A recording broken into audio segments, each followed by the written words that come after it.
तो ये video youngster के लिए है, यंग इंजीनियर्स या यंग जो लड़के हैं, सिर्फ इंजीनियर ही नहीं सभी के लिए है। इंजीनियर विशेष करके, क्योंकि मेरा फील्ड इंजीनियरिंग का है।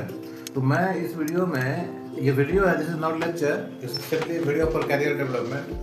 तो यंग इंजीनियर देखिए, पहले आप जानिए कि इंडिया में किस ढंग का कंपनी ऑपरेट करता है। एक तो वो कंपनी है जो कि बहुत बड़ा है, एल&टी है, टाटा प्रोजेक्ट्स है, एफकॉन्स है, तो केएसए है। इस तरह का कंपनी हर तरह का काम लेती है, मतलब नंबर ऑफ वर्टिकल्स अधिक होता है, रिफाइनरी का है, पावर का है, रोड का है, सब का है, ठीक है। दूसरी कंपनी वो होती है जो कि हार्डली एक या दो सेक्टर में ही काम करती है। जैसे कोई कंपनी रोड बना रही है तो हार्डली वो कभी वो रियल एस्टेट में जाए, कोई रियल एस्टेट बना रही है तो हार्डली कोई रिफाइनरी में जाए, ठीक है। तो इसका आपके जॉब के साथ कैसे रिलेशन है, कैरियर के साथ कैसे रिलेशन है, ऐसे रिलेट करता है कि अगर आप बड़े कंपनी में काम कर रहे हैं जिसमें वर्टिकल्स अधिक है, तो सपोज कीजिए कि आप किसी एक वर्टिकल में काम कर रहे हैं, इंडिया में काम कर रहा है, वो इंडस्ट्री सेचुरेशन पर आ गया। जैसे हाईवे का प्रोजेक्ट चल रहा है, अभी कंप्लीट हो जाएगा, आज ना कल तो कंप्लीट हो ही जाएगा। तो मोटा मोटी आप मान के चलिए कि 10 से 12 साल में एक योजना खत्म हो जाता है, मतलब हाईवे प्रोजेक्ट बन गया इंडिया में। फिर आगे देखा जाएगा कब बनना है, क्योंकि एक्सपेंशन जो होता है या बनता है प्रोजेक्ट, तो जैसे आज 2025 है, 2025 में अगर कोई प्रोजेक्ट बन रहा होगा तो कम से कम 2035 तक का टारगेट लेकर चल रहा होगा। सपोज ये रोड बन रहा है, तो जो कैलकुलेशन है, डेमोग्राफी है और ट्रैफिक है, प्रोजेक्ट करेगा 2025 के बाद 2035 में कितना ट्रैफिक होगा, क्या होगा, ठीक है। तो सॉरी, थोड़ा सा में परेशानी है, तो 2035 तक का डिजाइन करके चलेगा। नेक्स्ट एक्सपेंशन या नेक्स्ट प्रोजेक्ट 2035 के बाद आएगा। हर सेक्टर में ऐसा है, रेलवे में है, वाटर सप्लाई में है, इरिगेशन में, कम से कम 10 साल तक का डिजाइन करके चलता है, क्योंकि हर साल तो बनेगा नहीं। अब सोचिए कि आप कोई ऐसा कंपनी में काम कर रहे हैं जो एक खास का ही काम करता है। जैसे मान लीजिए कि रोड का ही काम कर रहा है या वाटर सप्लाई का ही काम कर रहा है। उसमें काम करते करते करते करते आप 10 साल निकल गया। अब वो स्कीम ओवर हो गया, परियोजना अपने देश में कंप्लीट हो गया। 10 साल तक उसमें काम करने के बाद आपको दूसरे सेक्टर में जाना मुश्किल हो जाएगा, ठीक है, मिलेगा ही नहीं जॉब। ये खास करके मैं वैसे यंगस्टर के लिए बोल रहा हूँ जिनको गवर्नमेंट में जॉब नहीं मिला और प्राइवेट ऑर्गेनाइजेशन में काम कर रहा है, ठीक है। तो अगर आप बड़े कंपनी में काम कर रहे हैं जिसका नंबर ऑफ वर्टिकल्स अधिक है, तो अगर वो उसका वाटर सप्लाई का काम खत्म हुआ तो आपको दूसरे वर्टिकल में शिफ्ट कर सकता है। लेकिन आप ऐसे कंपनी में अगर काम कर रहे हैं जिसमें सिर्फ एक या दो वर्टिकल है और वो खत्म हो गया काम देश में, फिर 10-15 साल के बाद होगा, तो फिर आपको काम मिलना बहुत मुश्किल हो जाएगा। आपका जब परियोजना खत्म हो गया, काम खत्म हो गया, तो आपकी जॉब जाएगी। दूसरे सेक्टर में जाइएगा जॉब खोजने के लिए, तो आपका एक्सपीरियंस जो दिखेगा कि हाँ भाई ये सेक्टर का है, लेकिन उसके पास वो काम ही नहीं होगा।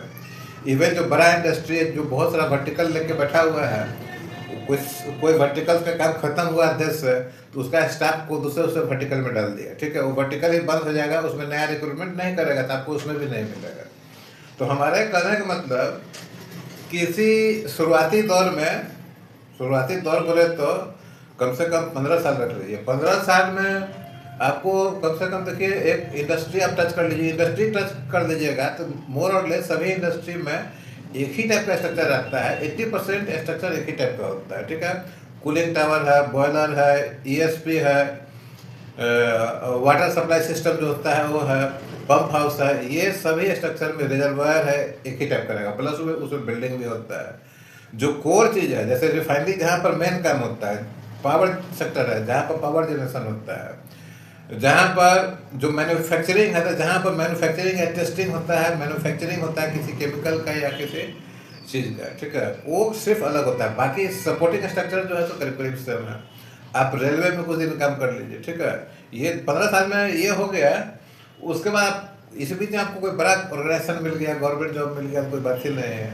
उसके बाद किसी एक सेक्टर को पकड़ के आपको आगे बढ़ना है, क्योंकि आपको एक सेक्टर में स्पेशलाइज होना पड़ेगा आगे के लिए। जब 15 साल आप 2-3 साल करके 4 साल करके कर लिया, उसके बाद कोई पर्टिकुलर एक सेक्टर पकड़ते हैं तो उस सेक्टर को लेके आप आगे तक जा सकते हैं। लेकिन उसको पकड़ने का पहले आपको ये देखना पड़ेगा, हम उम्मीद ये करते हैं कि उस समय तक आपका एक्सपीरियंस अधिक हो गया रहेगा, तो आप ये फोरकास्ट कर पाएंगे कि अगले 10 साल तक कौन सा सेक्टर चलने वाला है।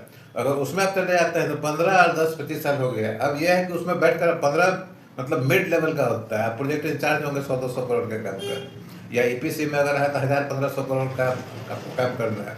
तो उसके बाद अगर कोई वर्टिकल पकड़ के बढ़ता है तो आपका और इंटेलिजेंस लेवल ठीक है, आप दिमाग आपका चलता है, तो आप वाइस प्रेसिडेंट और आगे तक बढ़ सकते हैं। किसी किसी जगह पर आप एमडी लेवल या बोर्ड ऑफ डायरेक्टर में भी जा सकते हैं। लेकिन अगर मन से काम किए, विजन अच्छा है, तो वीपी के पोस्ट पर आप आराम से पहुंच सकते हैं। देखिए आज के डेट में ऐसा हो गया है कि आपको कभी कभी वीपी जो है तो साइट पर भी दिखलाई देगा, है ना। बेसिकली क्लाइंट साइड से तो ठीक है, क्लाइंट साइड से अगर बड़ा प्रोजेक्ट है, मान लीजिए कि रिलायंस का लग रहा है प्रोजेक्ट या कोई भी लग रहा है, बहुत बड़ा प्रोजेक्ट लग रहा है, तो क्लाइंट का जो सेटअप है साइट पर करीब करीब टीम पूरा का पूरा टीम रहता है, तो वहाँ वीपी दिखलाई देगा आपको।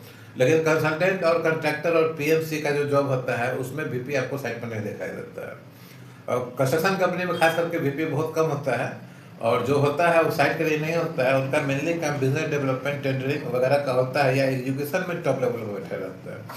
तो 15 साल अलग अलग सेक्टर में काम करने के बाद आप एक स्ट्रॉन्ग सेक्टर चूज करेंगे जो आने का 10-15 साल तक वो चलने वाला है, और आप काम करना पड़ेगा मन लगा कर, ठीक है। प्राइवेट में अगर आप काम नहीं करेंगे, कंपनी को लगेगा कि इस एम्प्लॉय से हमको फायदा नहीं है, तो आपको निकाल दिया जाएगा, ठीक है। अब एक चीज़ और बहुत इंपॉर्टेंट चीज़ बताने जा रहा है, हमारा वेबसाइट जाके देखिए www.technodigital.co.in। इसमें बहुत सारा इन्फॉर्मेशन मिल जाएगा। किसी विशेष तरह का ट्रेनिंग आप चाहते हैं तो कमेंट में लिखिए, उस ढंग का ट्रेनिंग 1-to-1 अगर अवेलेबल है, ग्रुप में चल रहा होगा तो टाइमलाइन भी आपको शो किया जाएगा।